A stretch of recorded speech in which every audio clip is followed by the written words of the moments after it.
અરવિંદ કેજરીવાલ 2 દિવસની મુલાકાતે આવી રહ્યા છે આવતીકાલે, અને આ જૂતા પ્રકરણની અંદર વાત કરવાના છે. આમ આદમી પાર્ટીના વિસાવદરના ધારાસભ્ય ગોપાલ ઇટાલિયા પર જામનગરની એક સભામાં જૂતું ફેંકાયું, અને આમ આદમી પાર્ટીના નેતાએ પ્રેસ કોન્ફરન્સ કરી અને કીધું કે અરવિંદ કેજરીવાલ 2 દિવસની મુલાકાતે આવી રહ્યા છે આવતીકાલે, અને આ જૂતા પ્રકરણની અંદર વાત કરવાના છે. તો આ સવાલ એ ઊભો થાય છે કે આ એક કોઈ નેશનલ લેવલનો ઇસ્યુ છે કે કેજરીવાલ જેવા નેતા ગુજરાત દોડી આવે છે. આમ આદમી પાર્ટી આ જૂતા પ્રકરણથી શું ફાયદો લેવા માગે છે એના વિશે હું તમારી સાથે વાત કરીશ. મારું નામ રાજેશ શાહ છે અને તમે જોઈ રહ્યા છો ગુજરાતના સૌથી મોટા ડિજિટલ ન્યૂઝ પ્લેટફોર્મ ખબરછે.com.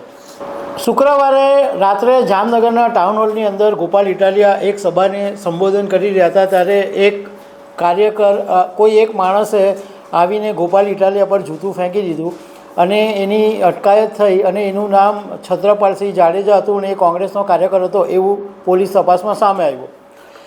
હવે આજે આમ આદમી પાર્ટીના પ્રદેશ સંગઠનના મહામંત્રી મનોજ સોરઠિયાએ એક પ્રેસ કોન્ફરન્સ કરી અને પ્રેસ કોન્ફરન્સની અંદર પોલીસ પર આરોપ લગાવ્યો. મનોજ સોરઠિયાએ જે કીધું એ હું તમને વાત કરું તો મનોજ સોરઠિયાએ પ્રેસ કોન્ફરન્સમાં એવું કીધું કે લોકતંત્રની અંદર રોષ ઠાલવવાનો કોઈને બી અધિકાર છે.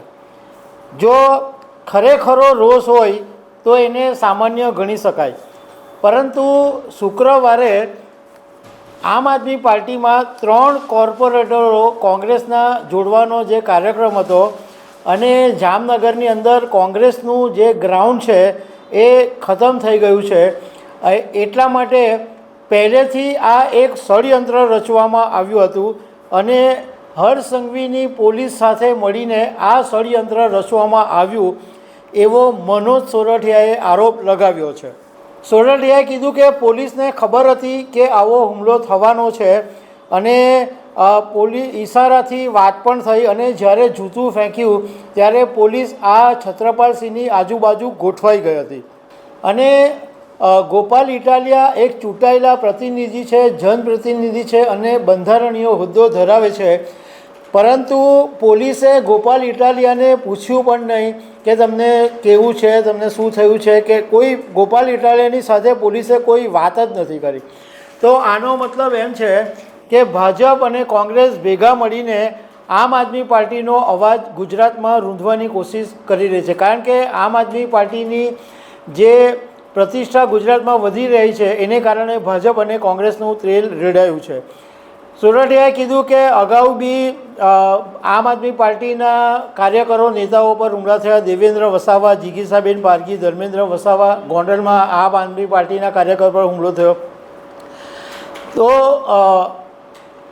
સોરઠિયાએ એમ કીધું કે પહેલાં આમ આદમી પાર્ટીની સભામાં ભાજપના લોકો દારૂ પીધેલા લોકોને મોકલતા હતા, પરંતુ પછી ખબર પડી ગઈ એટલે ભાજપે હવે એ લોકોને મોકલવાનું બંધ કરી દીધું, અને કોંગ્રેસના લોકોને ભાજપ હવે આ સભાની અંદર મોકલે છે.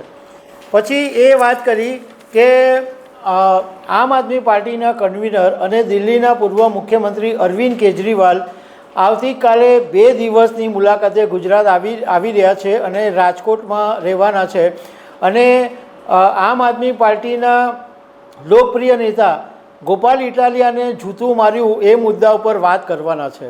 હવે આની અંદર રાજકારણના જાણકારોનું કહેવું એમ છે કે અરવિંદ કેજરીવાલ જેવા નેતા કે જે નેશનલ લેવલના નેતા છે, જે મુખ્યમંત્રી રહી ચૂક્યા છે, એવા નેતાને આવા એક સામાન્ય જૂતા પ્રકરણની અંદર દોડી આવવાની શું કામ જરૂર પડે?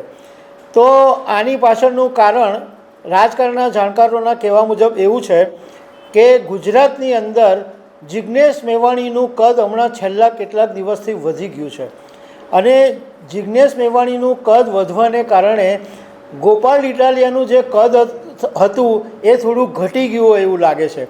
કારણ કે ગોપાલ ઇટાલિયા છેલ્લા ઘણા સમયથી ખેડૂતોના મુદ્દા કે દારૂ નશીલા પદાર્થના મુદ્દા પર અવાજ ઉઠાવતા હતા, અને પાટીદાર સમાજની અંદર ગોપાલ ઇટાલિયાની એક ઇમેજ ઊભી થઈ હતી. પાટીદાર સમાજના કાર્યક્રમની અંદર ગોપાલ ઇટાલિયા જાય તો લોકો ચીચિયારી પાડતા હોય અને એવી રીતનો માહોલ ઊભો થતો હતો. તો અત્યારે જિજ્ઞેશ મેવાણીનો અવાજ એટલો મોટો થઈ ગયો છે, જિજ્ઞેશ મેવાણીનું કદ એટલું મોટું થઈ ગયું છે કે ગોપાલ ઇટાલિયા ઢંકાઈ ગયા હોય એવું આમ આદમી પાર્ટીને લાગે છે. જિજ્ઞેશ મેવાણીનું કદ ન્યુટ્રલાઇઝ કરવા માટે અરવિંદ કેજરીવાલ કદાચ ગુજરાતની મુલાકાતે આવી રહ્યા હોય એવું લાગી રહ્યું છે.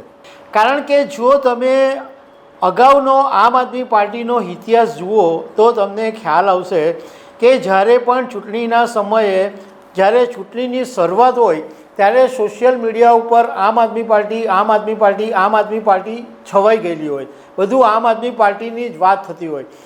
પરંતુ આ વખતે ગુજરાત વિધાનસભા 2027ની ચૂંટણી પહેલાં આમ આદમી પાર્ટીએ શરૂઆત તો એવી રીતના કરી જ ખરી.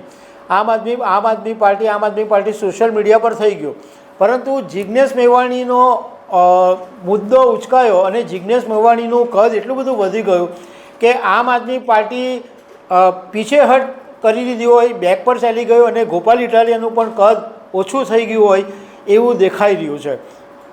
બીજું રાજકારણના જાણકારોનું કહેવું એમ પણ છે કે અરવિંદ કેજરીવાલ કદાચ એટલા માટે બી આવી રહ્યા હોય કે આમ આદમી પાર્ટીને આ એક મુદ્દો મળી ગયો હોય કે આમ આદમી પાર્ટી હવે આ જૂતું ફેંક્યું અને પાટીદારનું અપમાન, એવા બધા મુદ્દાઓ કરી અને કદાચ એને ચગાવે.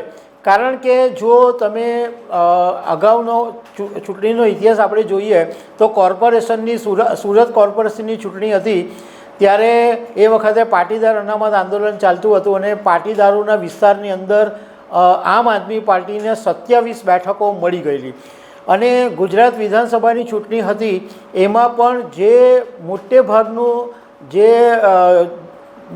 બેઠકો જીતા એ પણ પાટીદાર સમાજને લગતા પાટીદાર વર્ચસ્વવાળા વિસ્તારોમાં જ હતા. અને આમ આદમી પાર્ટીએ એ વખતે ફોકસ પણ પાટીદારોના વિસ્તારમાં કરેલું હતું. એટલે પાટીદારોની પાસે જઈ અને આ વખતે જે ગુજરાત વિધાનસભાની ચૂંટણીની શરૂઆત પણ સૌરાષ્ટ્રથી જ કરવામાં આવી. તો આમ આદમી પાર્ટી આ મુદ્દાને વધારે આગળ લઈ જાય અને પાટીદારોને એમ કહે કે આ તો પાટીદારોનું અપમાન છે ને આમ છે તેમ છે એમ કરીને આ મુદ્દો ઉછાળે, એના માટે પણ કેજરીવાલ આવી શકે છે. મતલબમાં આમ આદમી પાર્ટીને એક મુદ્દો મળી ગયો એવું લાગી રહ્યું છે. તો દર્શક મિત્રો, આવી અનેક વાતો સાથે અમે તમને મળતા રહીશું. Thank you very much.